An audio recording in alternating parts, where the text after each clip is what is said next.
আসসালামু আলাইকুম, welcome to my channel SG food. কেমন আছেন সবাই ভিউয়ার্স? আজকে আমি আপনাদেরকে করে দেখাবো ডিম এবং সুজি দিয়ে কিভাবে খুব কম সময়ে ঝরঝরে সুস্বাদু দানাদার হালুয়া তৈরি করা যায় সেই রেসিপি। তো চলুন তৈরি করে নেওয়া যাক। ডিম এবং সুজির দানাদার হালুয়া তৈরির জন্য আমি প্রথমে ডিমটাকে ফেটিয়ে নিব। এজন্য একটি বাটি নিয়েছি। এখন আমি এতে 3টি ডিম ভেঙে নিচ্ছি। ডিমগুলো নেওয়া হয়ে গেলে এখন একটি কাঁটা চামচ দিয়ে এগুলোকে একটু খুব ভালো করে ফেটিয়ে নিচ্ছি এবং এতে আরও 3/4 কাপ পরিমাণ চিনি নিয়ে খুব ভালো করে মিশিয়ে নিচ্ছি। তবে যারা মিষ্টি বেশি খান তারা চিনির পরিমাণটা একটু বাড়িয়ে নেবেন। ডিমের সাথে চিনিটা মেশানো হয়ে গেছে, তো এখন আমি হালুয়া তৈরি করে নেব। এজন্য চুলায় একটি প্যান বসিয়ে দিয়েছি। এখন এতে দিয়ে দিচ্ছি 1 চা চামচ পরিমাণ বাটার। বাটারটা গলে গেলে আমি এতে দিয়ে দিচ্ছি 1 টেবিল চামচ পরিমাণ কাঠবাদাম এবং কাজু বাদাম কুচি। বাদাম কুচিটা দেওয়া হয়ে গেলে এগুলোকে একটু হালকা করে ভেজে নিচ্ছি এবং একটি প্লেটে নামিয়ে নিচ্ছি।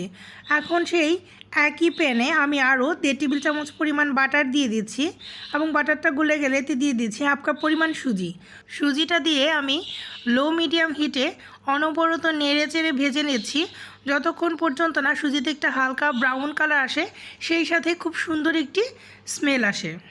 আর এই সুজিটা ভাজার সময় চুলার হিট থাকবে লো মিডিয়ামে। সেই সাথে খেয়াল রাখতে হবে সুজিটা যেন পুড়ে না যায়। সুজিতে একটি খুব সুন্দর ব্রাউন কালার চলে এসেছে এবং সুজিটাও অনেক ঝরঝরে হয়ে গেছে, এর মানে হচ্ছে সুজিটা ভাজা হয়ে গেছে। তো আমি সুজিটা একটি প্লেটে নামিয়ে নিচ্ছি। এখন সে একই প্যান আবারও চুলায় বসিয়ে দিয়েছি এবং এতে দিয়ে দিচ্ছি 1.5 চা চামচ পরিমাণ বাটার, দিয়ে দিচ্ছি সামান্য পরিমাণ রান্না করা রেগুলার সয়াবিন তেল। আপনারা যদি পুরোটা বাটার দিয়ে করতে চান তাহলে বাটারের পরিমাণটা বাড়িয়ে দিবেন, 1 টেবিল চামচ পরিমাণ করে দিবেন। তো আমি বাটার এবং তেল এই দুটো মিশিয়ে আমি হালুয়াটা তৈরি করব।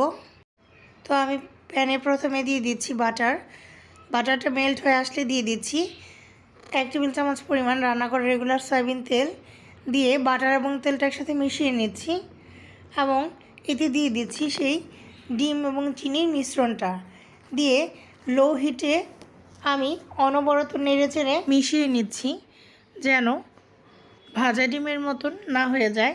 তা এখন আমি এতে দিয়ে দিচ্ছি 1 কাপ পরিমাণ তরল দুধটা ডিমের সাথে দিয়ে খুব ভালো করে নেড়েচেড়ে মিশিয়ে নিচ্ছি। ডিমের সাথে দুধটা দিয়ে ভালো করে নেড়েচেড়ে মিশিয়ে কিছুটা সময় জাল করার পর আরও 1 কাপ তরল দুধ দিয়ে দিচ্ছি, দিয়ে ভালো করে নেড়েচেড়ে মিশিয়ে নিচ্ছি। দুধ এবং ডিমটা ভালো করে নেড়েচেড়ে মিশিয়ে নেওয়ার পর এই পর্যায়ে এতে দিয়ে দিচ্ছি ভেজে নেওয়া সুজি এবং ড্রাই